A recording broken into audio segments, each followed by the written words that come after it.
سلام دوستان، این عجیب ترین ویدیویی فکر میکنم گذاشته باشم تا الان، متفاوت تر از بقیه ویدیوهامه. من داشتم کتاب بدبستان آدام گرانت رو میخوندم همین الان و گفتم که سریع براتون ویدیو رو ضبط کنم و منتشر بکنم.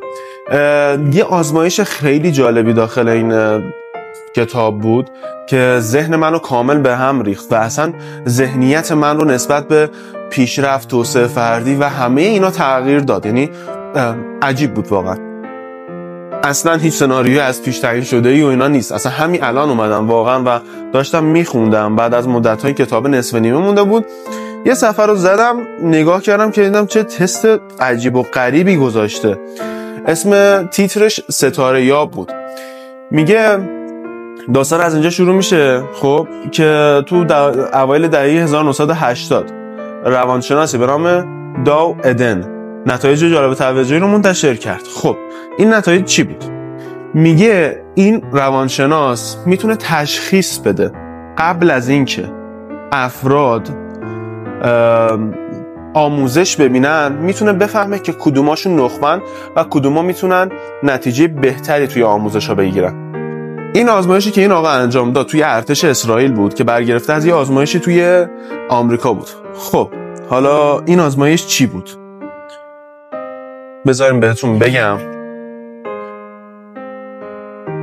میگه از تحقیق کلاسیک الهام گرفته بود که توسط رابرت روزنتال در دانشگاه هاروارد اجرا شده بود. روزنتال به همراه لنور جیکوبسون، مدیر یک مدرسه ابتدایی در سان فرانسیسکو، این تحقیق رو انجام داده بودن. خب حالا این تحقیق چی بود؟ اومدن یه سری تست استعدادیابی دانشگاه هاروارد رو برای بچه‌های مهد کودک تا کلاس 5 برگزار کردن. یعنی 18 تا کلاس رو در اختیار اینا دادن و گفتن که این آزمون رو بگیریم. آزمون رو گرفتن و نتایجش رو با معلما به اشتراک گذاشتن. یعنی گفتن که به معلما گفتن که این 5 مثلا نفر از کلاس تو استعداد برتر کلاس تو هن، این 5 نفر نخبه های کلاس تو هن، آیکیوشون خیلی بالاست و فلان اینا. و اومدن سال به سال بررسی کردن که ببینن این بچه ها چه روند رشدشون چه شکلی پیش میره، این که نسبت به بقیه پیشرفت دارن یا نه. نتیجهش قابل پیش بینی بود. یعنی اگر اون افراد نخبه بودن، نتیجه قابل پیش بینی بود. چرا؟ چون میاق استعداد بیشتری داره و قاعدتاً پیشرفت بیشتری هم داره. آره، پیشرفت بیشتری داشتن نسبت به بقیه دانش آموزا. ولی عجیب ماجرا کجاست؟ عجیب ماجرا اینجاست که این بچه‌ها استعداد برتر نبودن. این بچه‌های نرمال کلاس بودن و عادی بودن. یعنی هیچ استعداد عجیب و غریب یا نخبه بودنی توشون نبود.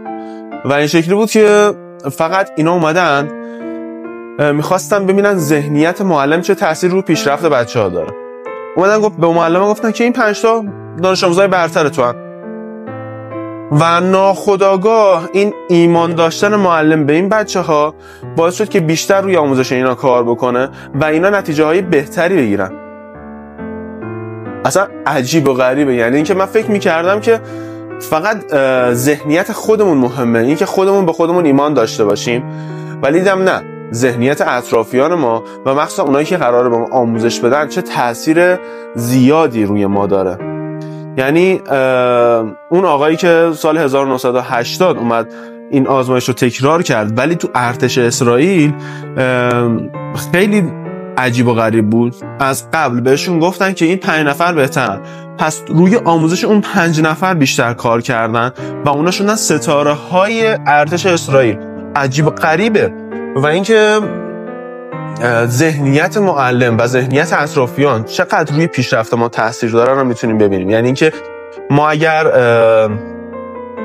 خانوادهمون، دوستامون، اطرافیانمون بهمون ایمان داشته باشن و بهمون قوت قلب بدن که ما قرار موفق بشیم، ما قرار پیشرفت بکنیم، پس در نتیجهش این میشه که ما تلاش بیشتری میکنیم برای موفقیت و بهتر و درست‌تر به موفقیتمون میرسیم. و این شکلی نیست که فقط خودمون باید این ذهنیت رو داشته باشیم که آره من عالیم، من پرفکتم، من بهترینم.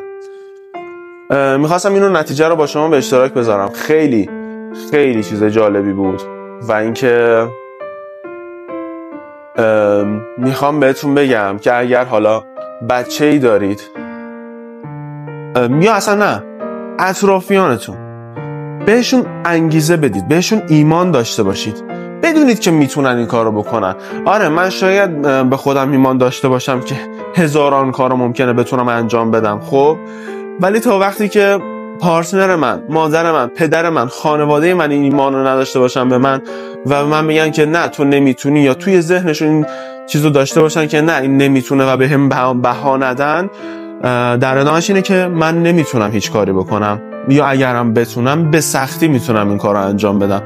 و کمک کننده، یعنی یک فشار کمک کننده خیلی زیادیه این که اطرافیانت بهت ایمان داشته باشن. دم همتون گرم. خیلی برام جالب بود این موضوع. از این به بعد هر چیز جالبی که دیدم راجع به محتواهای این شکلی و حالا راجع به آزمایش‌های مختلف، تحقیقات مختلف، سعی می‌کنم باهاتون به اشتراک بذارم. دم همتون گرم.